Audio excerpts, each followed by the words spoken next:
welcome back to my channel, Beautiful Minutia. If you're new here, my name is Tiffany, and today I wanted to share with you my June TBR. June is the first official month of summer and summer book bingo, so if you have not seen that video announcement, I'll go ahead and link it here. I tend to be the kind of person with summer book bingo that I kind of play it loose the first couple of months, and then in August start trying to figure out where I need to plug in to actually fill out my bingo board a little bit more.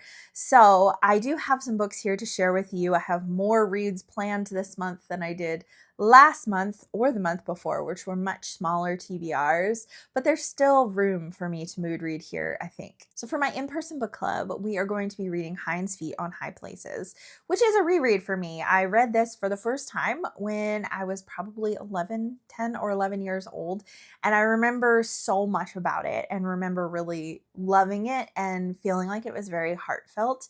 And then I tried to read it probably 3-ish years ago and just wasn't enjoying it as much and ended up DNFing it. So this time I will definitely be finishing it because it is for my book club. This is a Christian allegory about a girl named Much Afraid and kind of her journey to freedom from living in this valley of fear and despair to reaching the heights, the high places.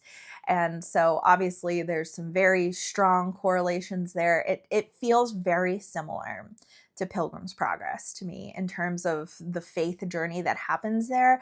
And I think what I didn't love about it as much as an adult was feeling like it was a bit simplistic and wanting a little bit more depth and nuance to the story. That's something that I enjoy a little bit more as an adult, but there is a lot of beauty in this book, so I think I'm going to enjoy rereading it. I have a couple of classics here that intimidate me a tiny bit that will likely be spread over more than 1 month. So the first one is Paradise Lost by John Milton, which I'll be reading with my friend Lauren. This was actually on my list of classics for the year, as well as being on my 40 by 40 list, which was 40 books I wanted to read by the time I was 40. So I am not really an epic poem girl.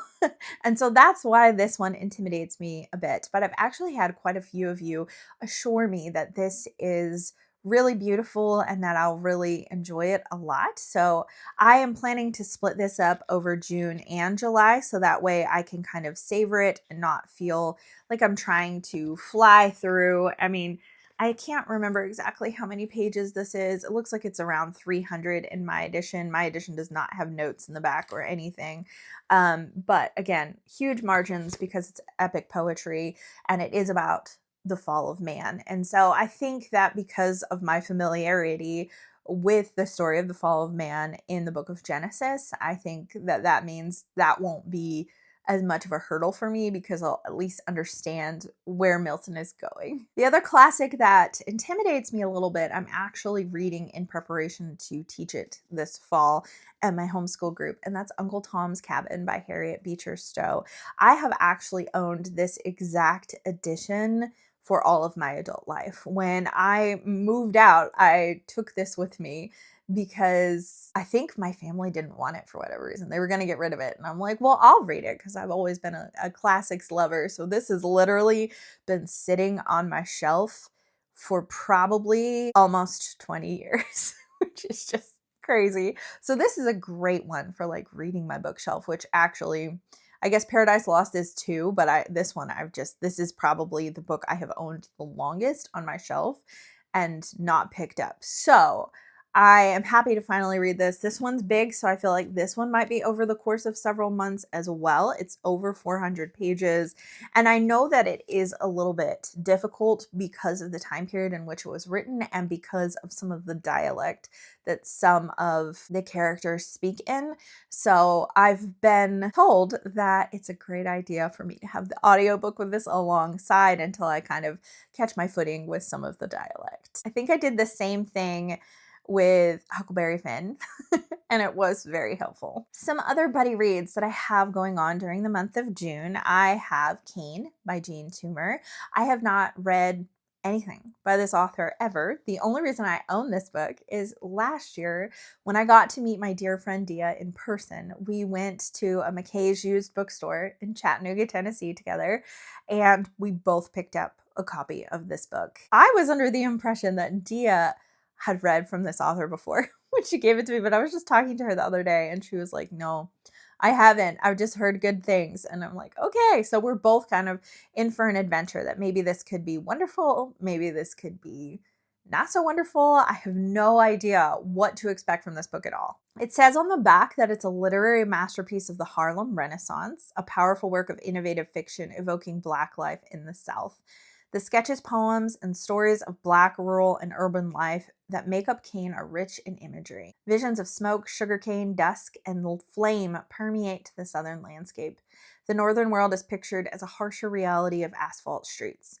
Impressionistic, sometimes surrealistic, the pieces are redolent of nature in Africa with sensuous appeals to eye and ear. So that's interesting. It sounds like that description makes it sound like it will be very beautifully written. A book that I have DNF'd in the past and want to finally read, The Silmarillion by J.R.R. Tolkien. I'm actually reading this with my older sister. It has been one that I've wanted to read for a long time. I love Lord of the Rings, and if you know me, you know that. I've read that series through cover to cover 13 times in the course of my life. I used to read it annually from the time when I was like 12 years old until I had my daughter, and then I didn't read it again for a really long time.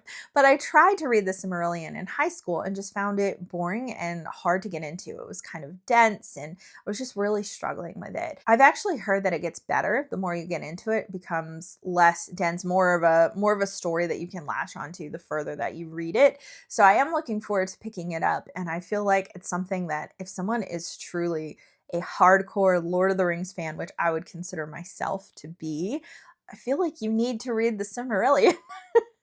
So I'm looking forward to finally checking this off. I feel like this is kind of one of those bucket list books where I'm like, I really want to read this. I make a video every single quarter of books that I think will be 5 stars and I'm planning to read in the next quarter. And one of those was When Stars Are Scattered. This is actually a graphic novel, and it's one of the ones I haven't gotten to yet. And so it has really beautiful illustrations here. And it's the story of 2 brothers who are refugees and their story. I've heard it's really heartbreaking, but I know it'll be a quick read, so I'm pretty sure that I can just sneak it right in there somewhere in June. And the last book that I'm planning to read in the month of June is The Dragon Keeper by Robin Hobb. This is the first book in the Rainwilds Chronicles, which is the 4th series of her overarching Realm of the Elderling series. There are 5 individual series that make up this greater work, so this is the second to last. I've been reading through them with my friend Whitney, and we've really, really just loved every single one of these books. They have just been just so immersive and so wonderful. However, I have heard mixed things about this series in particular. It's most people's least favorite, and so I think I have a certain expectation going in, like a lowered expectation, which hopefully will help me to enjoy it more and not be overly critical of things that I've heard people criticize in the past. But we're back in the Rainwilds area, back with dragons, obviously, with the title Dragon Keeper. That's probably pretty clear. So I am really looking forward to being back in this area because I found the lore and a lot of the world building that was introduced about this area in the Live Ship Trader series. I found that to be super fascinating. So I'm really excited about that aspect. Well, those are the books that I plan to read during the month of June. Some of them might continue into July. I know Paradise Lost will, Uncle Tom's Cabin likely will. There's a chance that Dragon Keeper might as well, because those are longer books and sometimes I eat them up and fly through them and sometimes it just takes me longer. So we'll see where that goes. But I have, like I said, a bigger TBR this month than I have the past couple of months. A few more plans, but I'm really excited to read a lot of these, even though I'm intimidated a little bit by some of them. But they're books that I have wanted to read. I'd love to hear from you in the comments down below. What are your reading plans for the month of June? Are you participating in any fun read-alongs or readathons? And what are you the most excited to read in the month of June? Thank you so much for watching. If you like this video, please hit like and also subscribe so you can continue to see more bookish content from me, and I will see you again next time.